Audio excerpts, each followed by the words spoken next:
सवाल है कि मेरा केवाला 1961 का है तो कैसे देखें यूपी आजमगढ़ से। देखिए, अगर आप यूपी से हैं और अपना केवाला देखना चाहते हैं 1961 का, तो पुराना हो सकता है आपको वो नहीं मिले अभी पोर्टल पे, और पुराना पोर्टल आने में जो है हो सकता है अभी समय लगे, लेकिन आएगा ज़रूर, है ना। अब धीरे धीरे ज़माना जो डिजिटल की ओर जा रहा है, लेकिन आप नया जो है ना, नया जो केवाला है वो उसको आप देख सकते हैं। उसको देखने के लिए आपको आई जी है ना, IGRSUP.gov.in जो है ना वो करना पड़ेगा।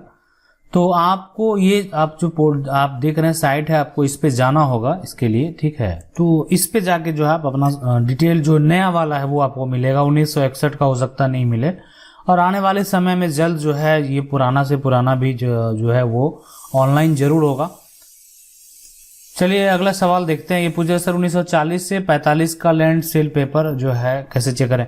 देखिए, सेल पेपर आप स्टेट बता सकते, बहुत स्टेट का पुराना अवेलेबल भी है, बहुत स्टेट का नहीं है। तो आप जो है जब तक स्टेट नहीं बताएंगे तब तक हम आपको स्पष्ट तरीके से नहीं बता सकते हैं कि 1940-45 का आप उस राज्य का अवेलेबल पुराना है या नहीं है। अगला सवाल है कि सर एक जमीन है जो नक्शा में 24 डिसमिल है और ऑनलाइन में 20 डिसमिल दिखा रहा है, ठीक है। ए ने इस जमीन को 20 से 24 डिसमिल बेचा। ए ने जो है इस जमीन को बी से 24 डिसमिल बेचा। बी ने सी से 22 डिसमिल बेचा, और सी जो है वो डीड यहाँ पे डेट कर गया ना, हाँ सी जो है वो डेट कर गया। दाखिल खारिज भी नहीं हुआ था, तो सी का जो है नाबालिग 16 ईयर ओल्ड बेटी ने चाची को यहाँ पे गार्जियन बनाकर डी को बेचा 2017 में। सर अब मोटेशन होगा या नहीं होगा? अगर होगा तो कितना डेसिमल का होगा प्लीज, मैं बहुत परेशान हूँ।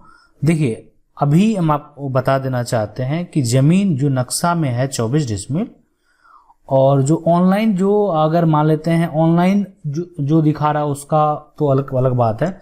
आप ऑफलाइन भी वेरीफाई कर लें कि एक्चुअल में जमीन जो है, अगर खतियानी है या जो भी जिस प्रकार की जमीन है, वो जमीन है कितना एक्चुअल में, वो प्लॉट है कितना, ठीक है। अब अगर 24 वो एग्जैक्ट है, अगर खतियान में या जो भी है उनका, अगर वो 24 डिसमिल जमीन है तब तो कोई दिक्कत नहीं है, 24 डिसमिल का मोटेशन हो जाएगा।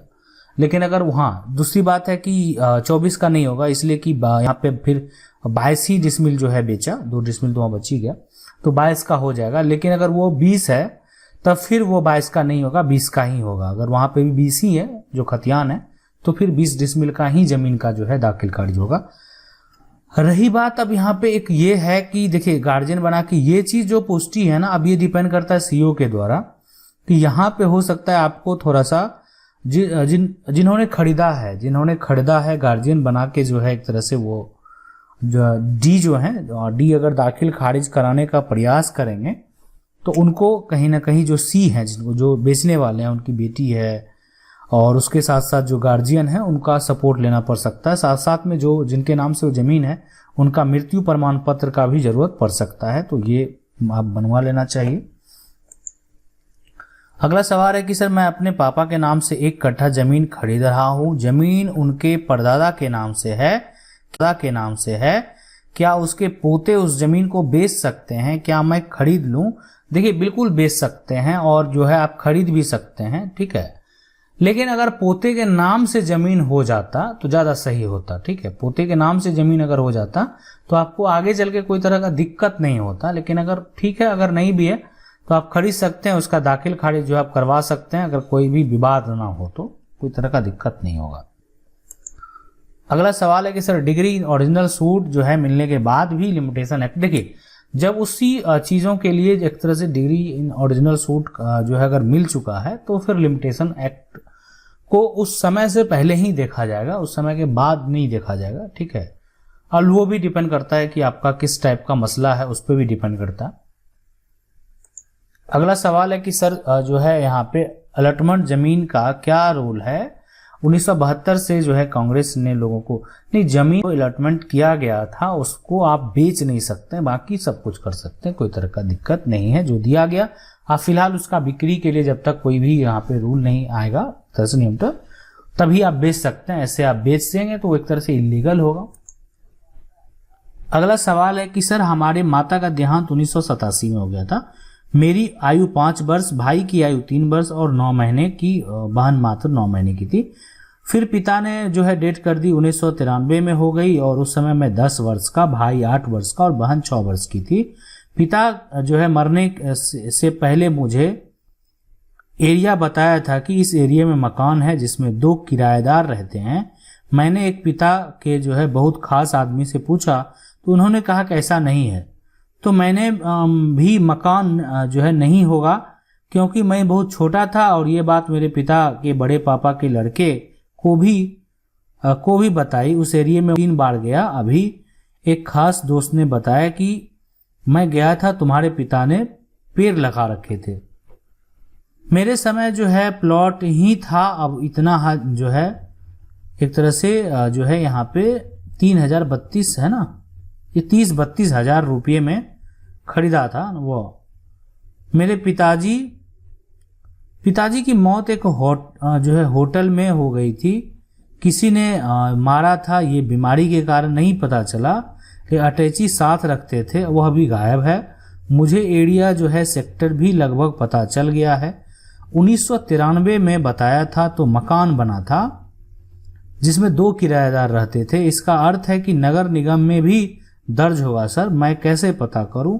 नगर निगम व कॉलोनी प्लॉट आवास जो है विकास की थी, कृपया मार्गदर्शन करें। लखनऊ उत्तर प्रदेश। देखिए, जो आपको जगह बताया से पहले कि आप जो एरिया बताया गया, अगर आपको वो एरिया पता है, ठीक है, अगर आपको वो एरिया पता है तो उस एरिया में, उस जगह पे जो भी आपको प्लॉट नंबर दिख रहे हैं, प्लॉट नंबर है ना, प्लॉट नंबर का जो है सबसे पहले नक्शा प्राप्त करें। नक्शा जो है प्राप्त करने के बाद उसका एक तरह से इंफॉर्मेशन रखिए। आपको अगर दिक्कत हो रही है तो आप एक प्राइवेट अमीन से संपर्क कर सकते हैं। उन लोगों के पास जो है एक तरह से जो कार्यालय का है उसका रिकॉर्ड वो लोग निकाल के रखते हैं, इसलिए उन लोगों का ये काम होता है। तो आप जो है वहां पे जो उनसे बात करेंगे और सारा उनका रिकॉर्ड, प्लॉट नंबर का सारा रिकॉर्ड देखने का प्रयास करेंगे कि ये पहले यानी किसके नाम से दर्ज था और अभी वर्तमान में किसके नाम से दर्ज है। तो अगर मान लेते हैं कि पहले वो आपके पिता के नाम से दर्ज होंगे या उनके जो भी होंगे तरह से इनके नाम से दर्ज होंगे जो आपके संबंधी हो, तो आप पता कर सकते हैं। तो वो डिपेंड करता है कि वो चीज आपको देखना ही पड़ेगा। आप सबसे पहले पोजीशन के साथ प्लॉट नंबर से ये पता चल जाएगा कि अभी इससे पहले ये जो प्लॉट है, इससे पहले जो प्लॉट है पुराना में नया में, हो सकता है पुराना नया का मिलान करने में भी आपको दिक्कत हो। तो इसके लिए अगर प्राइवेट अमीन रहेंगे तो आपको बेहतर वो सजेस्ट कर पाएंगे, ठीक है। तो वो एक तरह से प्लॉट नंबर जो है, ठीक है, किसके नाम दर्ज है वो सारा इंफॉर्मेशन एक बार निकालने के बाद आगे का जो प्रक्रिया है वो आप कर सकते हैं। अगला सवाल है कि सर जमीन एक है, बेटा 1938 में रजिस्ट्री कर देता है और पिता 1953 में रजिस्ट्री कर देता है, कौन सही है? न्यायालय में केस हो गया है। देखिए, सबसे पहले जो जमीन 1938 और 1953 है उसमें फर्क है ना, बहुत ज्यादा समय का है। अगर मान लेते हैं कि बेटा करता है 1938 में और जो पिता है वो 1953 में करते हैं, अब एक तरह से जमीन अगर पैतृक है तो उसमें तो बेटा का भी हक बनता है, ऐसा। हाँ, बेटा के द्वारा जो बेचा गया जमीन है और अगर जिसके यहाँ बेचा गया अगर उस व्यक्ति का दखल भी है तो उसको कोई भी तरह का दिक्कत नहीं होने वाला है, ठीक है। अगर उस व्यक्ति का दखल भी है तो कोई भी तरह का दिक्कत नहीं होगा। अगला सवाल है कि सर मेरे दादाजी का जमीन गया डिस्ट्रिक्ट में जमीन है, दादाजी झारखंड में BCCL जॉब जो है करके डेट हो गया, मेरी दादी है, तो क्या मेरे दादाजी का जमीन मेरी दादी के नाम पर हो सकता है? हाँ बिल्कुल, उसके लिए आपको जो है डेथ सर्टिफिकेट और वंशावली जरूर बनवाना होगा, वो बिल्कुल बेहद जरूरी है। तो दोनों जो है बनाना बेहद जरूरी है। बनवाने के बाद ही आप उसका जो है प्रॉपर्टी को ट्रांसफर कर सकते हैं, उसके बाद लेकिन हो जाएगा। आपको डेथ सर्टिफिकेट अगर बन जाता है और वंशावली बन जाता है तो फिर आप जो है उसको ट्रांसफर करवा सकते हैं, कोई दिक्कत नहीं होगा। अगला जो सवाल है ये पूछना कि सर मेरे दादाजी का जमीन है जो कि अब वो नहीं है, डेट हो गया है, और उनका 2 बेटे हैं जिसमें बड़ा भाई ने जो है छोटे भाई को कम हिस्सा दिया है, तो क्या हम अब जमीन से अपना पूरा हिस्सा ले सकते हैं? हाँ बिल्कुल ले सकते हैं। अगर कम दिया है ना छोटे भाई को, जो भी है ये सब ऐसा समस्या है, तो पीएस फाइल कर दीजिए, पार्टीशन सूट। इसमें आपको ज़्यादा खर्च नहीं लगेगा, ठीक है, बहुत कम खर्च लगता है पार्टीशन सूट फाइल करने में, और आप सिविल कोर्ट से इसको फाइल कर सकते हैं और अपना हिस्सा जो है वो अलग कर सकते हैं। उसमें ये कानून से बंटवारा, यानी न्यायालय से, कोर्ट से बंटवारा करने का एक केस है, बंटवारा सूट है, और आपका जितना भी हिस्सा होगा वो बराबर जो है वो एक तरह से दिया जाएगा। आशा करते हैं वीडियो अच्छा लगा होगा। वीडियो को लाइक जरूर कर दें। चैनल को पहली बार देख रहे हैं, सब्सक्राइब करके जो बेल आइकन है उसको जरूर दबा लीजिए। मिलते हैं अगले वीडियो में, तब तक ले